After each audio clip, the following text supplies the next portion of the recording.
ఈ అడ్డగాడిది ఏం మాట్లాడుతుందో వినండి. అందరికీ నమస్కారం.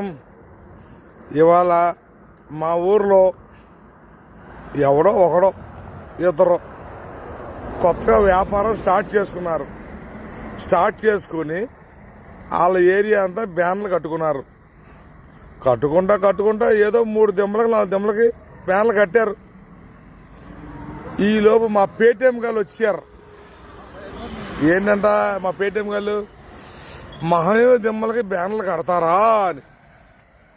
తప్పే ఉందిరా, దిమ్మ ఉంది, బ్యాన్ కట్టినారు. ఏమన్నా చేసి తప్పుడు వ్యాపారమా? ప్రభుత్వానికి లక్షలు కట్టి వ్యాపారం చేసుకున్నారు, దానిలో తప్పే ఉంది.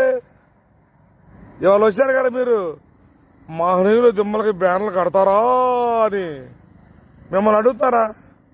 ఆ మహనీయుల పేర్లు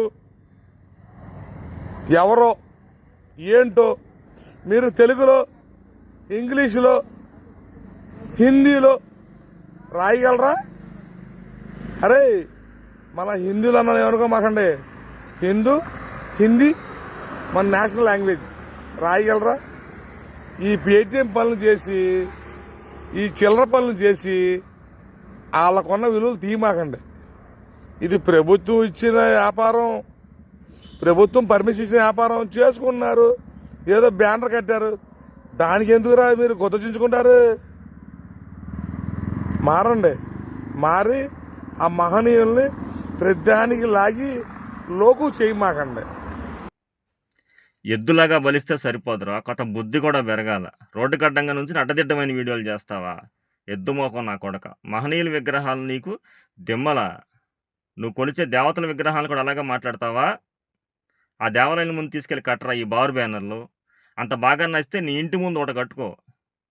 మెల్ల బోర్డులు తయారు చేయించి నీ ఇంటిళ్ళపాదికి మెల్ల కట్టి 4 రోడ్ల సెంటర్లో నుంచోబెట్టి, ఈ రోడ్లో ఈ బార్ ఉంది, ఎంఆర్పి ధరలకే మందు అమ్ముతారు, తాగి వర్షావావిలు లేకుండా డొల్లాడండి, రోడ్ల మీద తిరగండి, పందుల్లాగా కుక్కల్లాగా డొల్లాడండి అని చెప్పేసి ప్రచారం చేయించరా సన్నాసి తోలుబందం నా కొడక. దేని ప్రచారం ఎక్కడ పెట్టాలో తెలియనటువంటి లత్తుకూర నా కొడక. నువ్వు వచ్చి వీడియోలు చేస్తావా? నువ్వు వచ్చి పేటీఎం గాళ్ళు అంటావా? నీకు ధర్మమా? నీలాంటి లత్తుకూర నా కొడుకులందరూ ఒక ధర్మం గురించి మాట్లాడమంటే ఆ ధర్మం కొన్నటువంటి విలువలు సన్నగిలుతున్నాయిరా. నీలాంటి సన్నాసులను రోడ్డు మీద తిరగనిస్తున్నారు చూసావా పోలీసు వ్యవస్థ. అందువల్ల చాలా వ్యవస్థ నాశనం అవుతూ ఉంది. ఇంకొకసారి నా కొడక ఇలాంటి వీడియోలు చేస్తే ఖచ్చితంగా నీకు దేహశుద్ధి చేస్తాం, తగిన విధంగా నీకు బుద్ధి చెబుతామని మాత్రం ఖచ్చితంగా చెప్తున్నా. మహనీయులకు క్షమాపణ చెప్పాలి నువ్వు, లేదంటే నిన్ను వెంటాడటంలో మాత్రం ఎటువంటి సందేహం లేదని చెప్పి కృష్ణా జిల్లా మాల మహానాడు తరపున